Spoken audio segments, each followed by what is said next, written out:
We're in a decent position in the Champions League, but today we take on FC Porto in a double header, 2 games back to back. Let's see how we do. Roll the intro.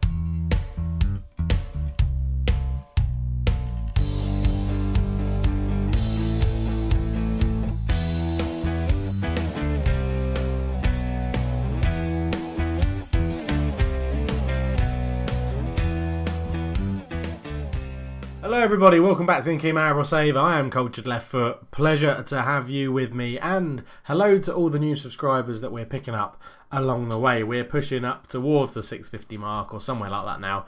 It's going very, very well. So welcome. If you are new, why not say hello in the comments. If you're new and you're starting this series late, someone will recap you, I'm sure they will. But since we beat Olympique Marseille 2-0, this is how we've got on.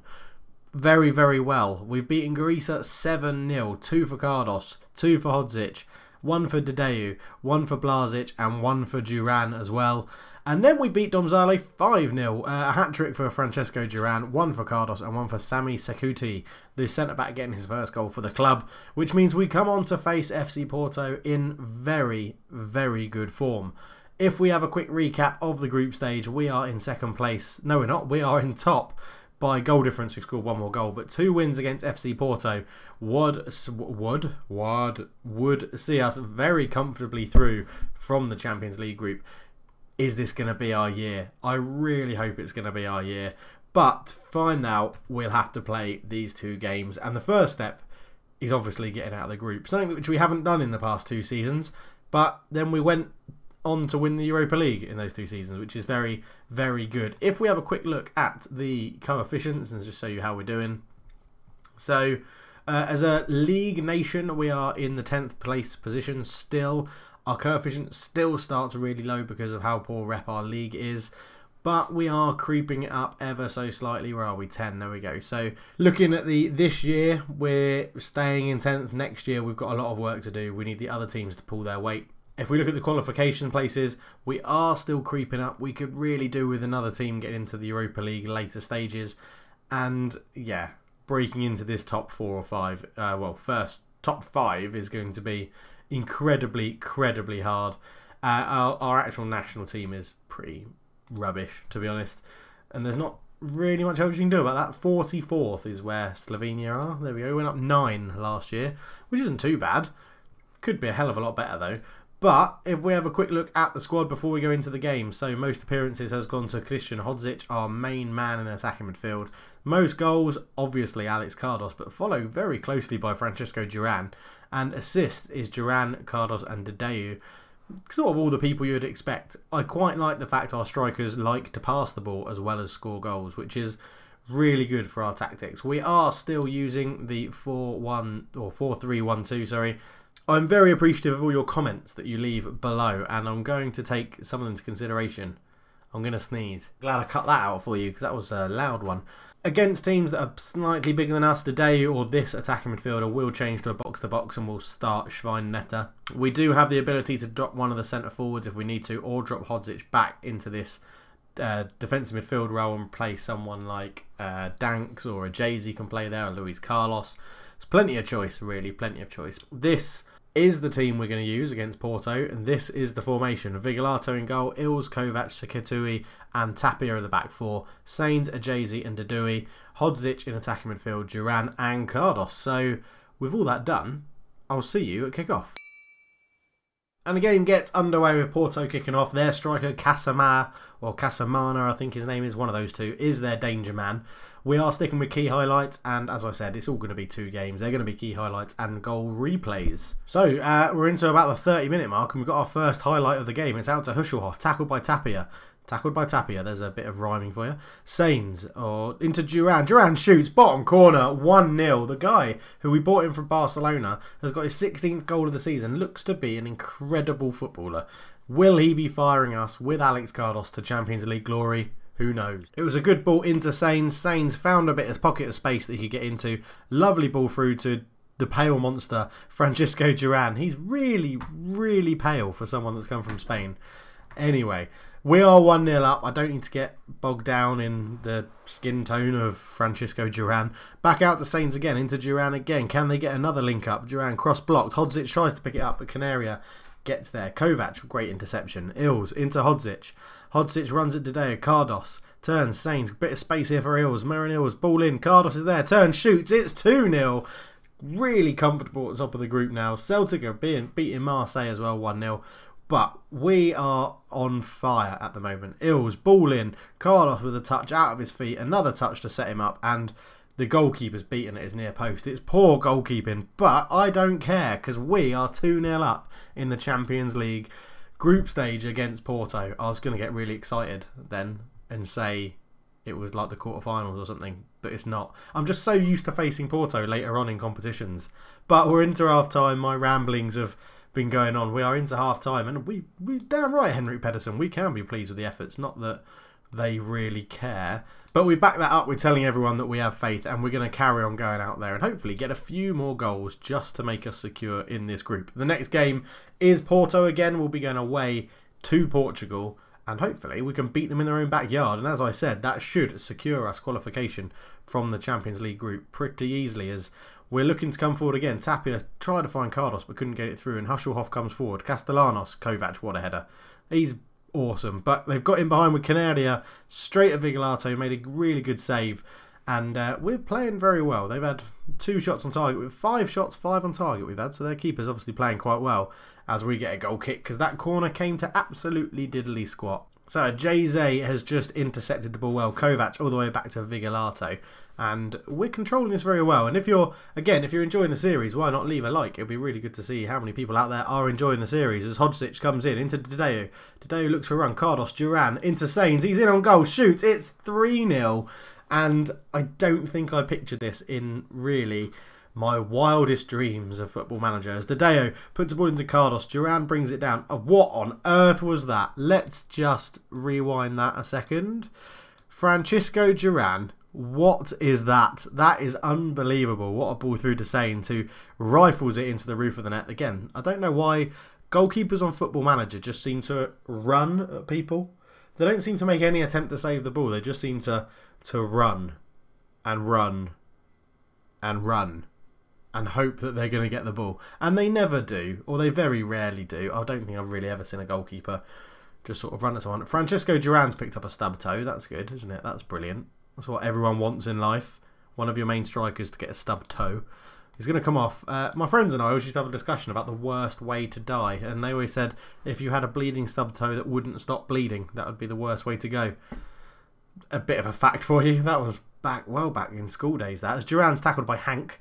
That doesn't sound very Portuguese. I hope it's a Brazilian that's just called himself Hank. That would be unbelievable. A Jay-Z picks it up. Ills. Up to Hodzic. Can we go again? Duran in acres of space. Stub toe pass to Cardos.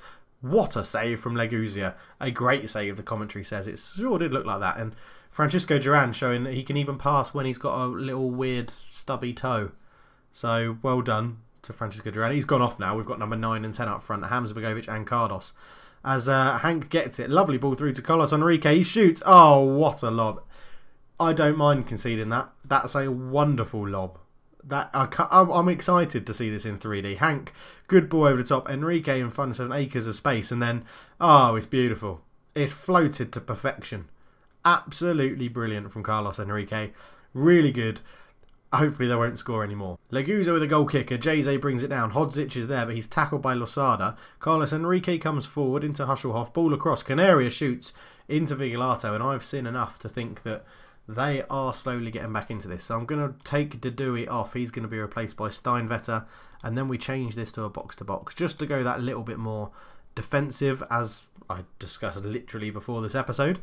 And I think the only other thing we're going to do is going to take off look for overlap. There's no need for us to really push our wingers, or our wing backs, or full backs, or whatever they are, forward really any more than they need to. As here's Hank over the free kick into William, blocked. Sainz couldn't get there. Back out to William, ball in. Castellanos blocked, saved. It's 3-2. I've seen this before against Leverkusen. I'm not excited. I'm really not excited about it. Wing backs, here we go. Tapia can be a wing back on support. Ills can be a wing back on support. Jose is going to drop in there. Sainz And where's Carlos? There he is. Carlos and Hamsbergovic can still stay out front. That's not a problem. They can stay up there. They're good up there together. Steinvetter is going to come here and be a boxed box. Sainz is going to come off. Is he going to come off? No, he's not. He's not going to come off at all. Hodzic is going to come off. Now I don't know what to do. Hodzic is definitely going to come off, and he's going to be replaced by Doran Soro. Out there. Yeah, Jay-Z can sit in there. That's not a problem. He can... oh, a register. Ooh. No, we're not pressing high up the pitch, though, are we? So that wouldn't work. We're just going to sit like that, I think. And, again, don't need to look for the overlap. Don't pass into space. Let's retain the possession. Let's stay on our feet. We'll slow the tempo down. And we'll drop a little bit deeper. We don't need to exploit the middle. So, basically, let's shut this game down and not let them score any more goals. Because now it's getting nervous. As we've only got a 1-goal lead. It was a good ball in, and Castellanos had a great shot. Really good save for Vigilato. But rebound goals in Football Manager are probably as annoying as general goalkeeping displays in Football Manager. Like, in a proper game, you never see a goalkeeper make a save and then feel like he has to completely stand upright before attempting to make another save. As it does look like we've sort of seen this game out with half an hour to go. Sainz wins the header to Cardos, and we'll get back to my goalkeeper ramblings in a minute. But I'm planning to do a video about what I want to see in Football Manager 18 a bit closer to the time when it's announced, and that's something I really want to see improve. Graphical displays of goalkeeping, well, abilities, because they're awful on Football Manager 17. They are absolutely awful. And there goes the full-time whistle. I can stop my rants. We have a 3-2 win over FC Porto. We sit comfortably at the top of the group. And, oh, I could, yeah. Look stressed. Don't look stressed. Don't look stressed, mate. You did well. He's still stressed. But we sit 3 points clear of Porto. We get a good win. He picked up another yellow card. Oh, well. Henrik Pedersen can deal with that one. And Sainz impresses for us. But, yeah. So, I'm going to play these games offline. We have Ruda Valenge in the league, then Vercege in the cup, and then Radomilj in the league. And then we'll be back for the Porto game, which, if we win that, would put us on 10 points. And pretty much qualifying from the group means we'd only need a draw from one of the other games. So, it'll be a big game, and I'll see you there. And we're back for the second leg. This is going to be the team we use. Only one change. Lopez is going to come in and replace Jay-Z in the centre midfield role. The deep-lying playmaker centre midfield role, because we have 3 of them. I was a little bit sceptical to keep it the same because of the 2 goals we conceded late on, but I want to get a lead and then go to a slightly more defensive formation. We'll come on to that in a minute. The games in between were an unbridled success. I keep moving my hand over here, but you can't actually see it. It's over here. It's quite compact. Let me just sort this out. Okay, and with all that sorted out, the games in between went pretty well. They're an unbridled success. There you go, my hand's in the right place. Ruda Valenge, we beat them 4-0. Sainz, Duran, Kovac and Dideu all getting goals. We'll come on to the Vercege game in a minute. Radomilj, 5-0. Sainz getting 2. Dideu scoring a penalty. Hodzic and Ricardo getting a goal. We played Vercege in the cup, and I thought, let's play a, rotated team. We rotated nearly everybody. The only person that kept their starting spot was Stanko Hamsbergovic. I'm pretty sure he played in the first game. He did. Was Stanko Hamsbergovic. And I played him up front with a youngster from our under-18s called Jans Zagar. Now, we might have unearthed a little bit of a legend here. I'm very picky with players that I keep from my youth team. If they're predicted to have less than 3-star potential, and I can't sell them cheap, they're released on a free. Basically, they're out of my team. Jan Zagar has very good potential. Wow, ish, 4.5 star, pretty decent, and his stats are quite good. But I thought I'd give him a run and put Cardos on the bench. He scored a hat-trick. And not only did he score a hat-trick, he won a penalty and then took the penalty, which is bloody ballsy for, an 18-year-old. I mean, his stats are decent. I played him as a poacher. I played him how he wanted to play, and it was amazing. We were playing a second division team, and we're going to play them again in the second leg, and he will get another game. But it's interesting to see how he progresses, because his stats in the right places are really good. For a striker who's 18... finishing 14, composure 12, and off the ball 15. are pretty ridiculous. Agility, pace and acceleration are all there as well. He has some stats that let him down a little bit. So his work rate's poor, teamwork's pretty poor. He's not very determined. He's going to be let down by that as it comes to work ethic to get as good as he could be. But I'm just wondering if we've got a potential off the bench player here on our hands. We're going to see how he gets on. He isn't really playing for the B team either. 8 games and 1 goal. I mean, he's played 1 game for the senior team and scored 3 goals. Maybe he's just someone that comes alive when he's surrounded by better players. We're going to see in the second leg if it was a one-off, and he will get another start. I should mention in this, he was only 83% fit for the game. I just didn't want to risk Cardos or Duran getting an injury, hence why they were rested. But he still got the hat-trick, and he was brilliant. Absolutely brilliant. And I'm hoping he does it again, because I don't want it to be a flash in the pan. I want it to be the proper thing. But anyway, I'm getting bogged down. Let's get back to what we need to do. We're playing FC Porto. Win this game, we are pretty much qualified in the Champions League. Getting out of the group very, very comfortably. But we're away to Porto, who I've been, in this save, they've been a proper force in Europe. So we're going to go against Porto and hopefully get a win. See you at kickoff. So we get the game underway in our yellow kit because we're away from home and Porto playing blue and that clashes with purple. Either way, that's what the rule makers have suggested is the right way around to do things. Put us in our yellow kit. I don't mind, I like the yellow kit. I've got it here somewhere. It's in the wash, so I can't show you it, sorry. As we tick down, it's 25 minutes gone, half an hour gone, and literally nothing has happened. We haven't had a highlight yet. It's very, very frustrating. As it looks like we're going to get to half-time without a highlight. Oh, here we go. We have got one. Ills picks it up. What can he do? Into Sains. Sains to Hodzic. Hodzic back to Cardos. Cardos to Deu. Deu into Duran. Duran shoots. We get a goal just before half-time. 1-0. That puts us on a whopping 10 points. I'm pretty sure it is at the top of the group. It is. And it looks like Marseille have taken the lead against Celtic. But Hodzic into Cardos. Cardos back to Deu. Deu, lovely little ball through to Duran. And hits it first time on his left foot. Again, the goalkeeper's beaten at his near post. He will be disappointed with that. That guy is distraught. That Porto defender was absolutely distraught with that goal. But we're into half-time with a 1-0 lead. And I'm going to tell them, just keep it going. And I'm not. I'm going to tell them they're capable of even better. And then tell them that I have faith in them. Because that's what you always do when you're talking to footballers. Just keep reminding them that you have faith. And apparently they all get motivated and happy and delighted. And that's what we want to see from our players. Top morale produces the best teams. That's a key fact from Football Manager 16. I haven't really noticed it too much in 17 because the only save I'm really playing is this Maribor one, and my team are always delighted because we're always smashing teams 6 or 7-0. So we've boshed past the hour mark and we have our highlight. It's Hushelhoff heads it down. Hodzic tries to get there. Taducci picks it up out to Canaria. Ills has given away a penalty because he's an absolute fucktard. Why is he doing? I mean, what's he doing? A yellow card, probably a pullback of the shirt. I mean, it was ridiculous. I don't even think Canario had a goal-scoring chance, to be honest. It was... I hate things like that. But a big save from our goalkeeper would be wonderful right now. Come on. Big, strong hand. He hasn't got it. Castellanos puts it in. It's 1-1 on the day. And that makes the group all that little bit tighter again. 8-7-5 is the points in first, second and third as Castellanos steps up, pings it to the goalkeeper's left. Villanato has literally no chance of saving that. It's a great penalty. Absolutely fantastic penalty. As there's 20 minutes to go, I'm going to look to make some subs in a minute. Deu cross is blocked. Ills picks it up. He gave away the penalty. He's the fucktard. Ills, deep, looking for a ball into Hodzic. Is there? Ball in Cardos. Bang, bang, bang, bang, bang, bang. 2-1. That is what we like to see. 20th goal of the season for Cardos. Absolutely superb.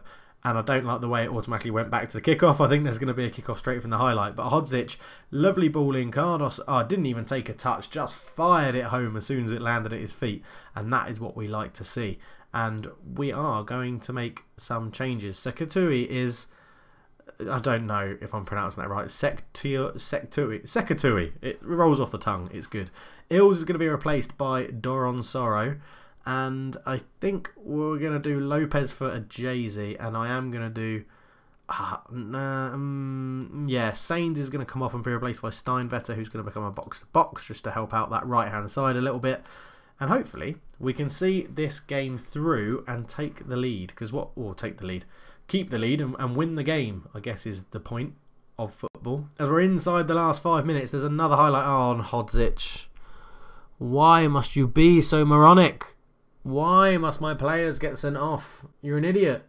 You're an idiot, man. I've spent loads of money on you and you're an idiot. Luckily, it doesn't really change our formation. All I'm going to do is drop Dadui back to... I've changed his name again. Dadui now. There's not even another D in there. Dadui.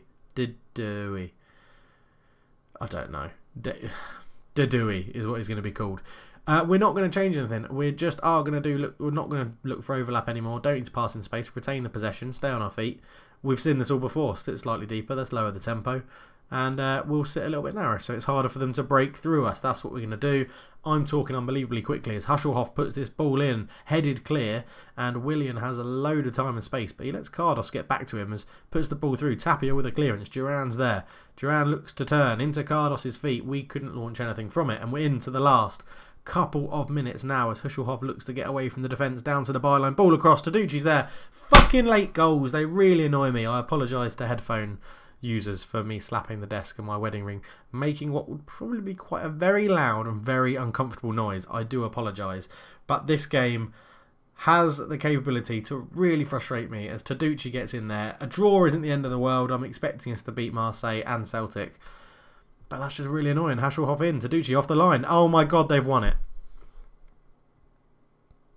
Absolutely unbelievable. Late goals are killing me. I don't know if it's because the guys are getting complacent. I mean, there's a highlight straight from the kickoff, but if it's going to end in anything, probably there we go. Just the full-time whistle. I cannot believe 2 goals in the 90th minute. That was absolutely shocking. I'm far from pleased. I'm not listening to Pedersen on that one. Absolutely disgraceful. I can't. It was comfortable. It was really comfortable. This game is frustrating. It's so frustrating. It's really annoying. The frustration is paramount at the moment, and it's very, very annoying. Yes, I'm slammed the team. I'm very annoying, and it's just pissing off. Annoying. Leave a like if you've enjoyed that. You absolutely horrible bastards. No, please do leave a like if you enjoyed the video. We'll be back for the game against Celtic and Marseille to see how the group finishes, and hopefully we'll get through to the knockout round. I'm confident. I'm pretty confident. Yeah. I wish we hadn't lost that game. Got a few games to do offline, but the next episode will be Celtic and it will be Olympique de Marseille, and let's see if Cengiz Zaga can get his Was it a flash in the pan? Was it a one-off? I realised that sentence was absolutely bollocks. But we're going to leave it there. Thank you very much for watching. What a frustrating end to the episode. 2 goals inside 90 minutes. My boys need to pay attention. They need to keep playing until the final whistle goes. But thank you very much for watching. It's been an absolute pleasure-ish. I hate conceding late goals. And I'll chat to you all very, very soon. And we're creeping up to 150 episodes. It's gone unbelievably quickly. But please leave a like if you're enjoying the series, if you've enjoyed the video. And subscribe if you're new.